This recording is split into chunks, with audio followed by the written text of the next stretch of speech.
लेकिन समाजवादी पार्टी के प्रदर्शन पर भी नजर डाल लेते हैं। उत्तर प्रदेश में 9 सीटों पर विधानसभा की उपचुनाव हुआ है।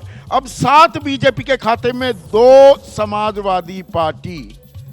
अब आपने बहुत आरोप लगाए, सत्ता का बेजा इस्तेमाल हुआ, शासन ने अपनी ताकत का दुरुपयोग किया। उसके बाद भी आप बोले कि नहीं हम तो 9 की 9 जीतेंगे, पर यहां तो 2 ही जीत रहे हैं। घनश्याम, नमस्कार आपको, दर्शकों को और को पैनलिस्ट को। ये तो मीडिया ने दिखाया कि किस तरीके से पुलिस भारतीय जनता पार्टी का राजनीतिक हथियार बन गई और बंदूक महिलाओं के ऊपर लहरा रही थी। मीरापुर में हुआ, अन्य जगहों पर हुआ।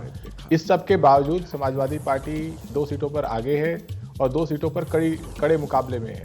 तो ऐसे में मुझे लगता है कि उत्तर प्रदेश एक ऐसी जगह है जहां पर भारतीय जनता पार्टी अभी भी संशय में है। उन्हें पता है कि अखिलेश यादव जी के नेतृत्व में समाजवादी पार्टी अकेले अपने दम पर भारतीय जनता पार्टी को हरा सकती है।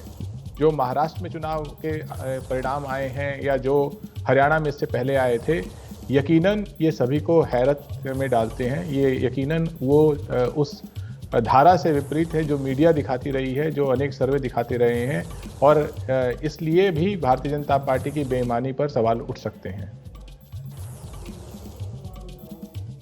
पर यहां पर योगी का डंका बज गया, एक संदेश तो ये भी जाएगा इन नतीजों में। पुलिस अगर बंदूक लेकर के लोगों पे, महिलाओं पे लहराने लगे तो इसमें कैसा डंका?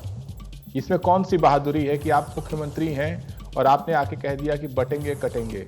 इसमें कौन सी बहादुरी है कि आपकी पार्टी अडानी को बचाने में खड़ी हुई है? ये सब बहादुरी के नहीं, बेईमानी के प्रमाण हैं। जनता, आज देश की जनता गरीब है, बेसहारा है और उसे इस बेईमानी का सामना करना पड़ रहा है। मैं नहीं मानता कि महाराष्ट्र में इस तरह के परिणाम की किसी को भी अपेक्षा थी और भारतीय जनता पार्टी किसी भी आधार पर कह सकती है कि ये परिणाम बेईमानी इसमें बेईमानी की घालमेल नहीं है। वो कैसी बेईमानी है वो आने वाला समय बताएगा। लेकिन हमने आप बेईमानी का भी यहाँ जिक्र कर रहे हैं। एडवोकेट सुशील व्यास हैं, प्रवक्ता हैं शिवसेना शिंदे गुट के। सुशील, ऐसी जबरदस्त जीत की उम्मीद थी क्या आपको? मतलब जीत के दावे तो सब करते हैं, पर ऐसी जीत, ये उम्मीद थी?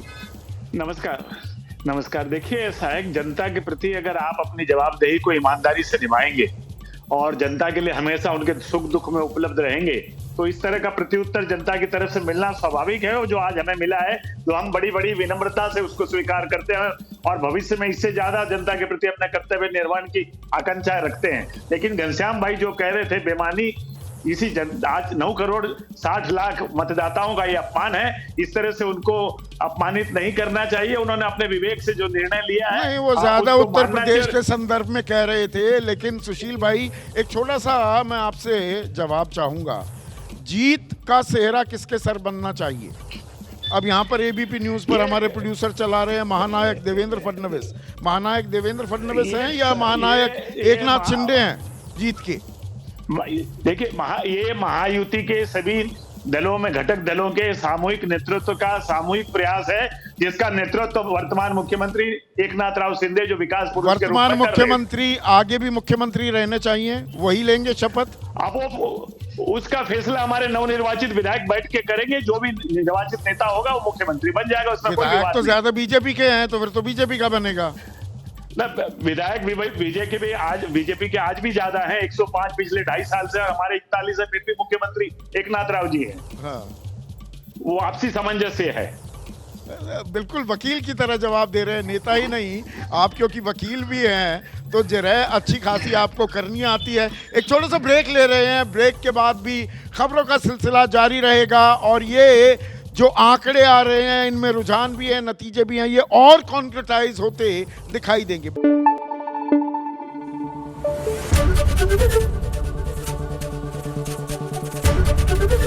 एबीपी न्यूज आपको रखे आगे।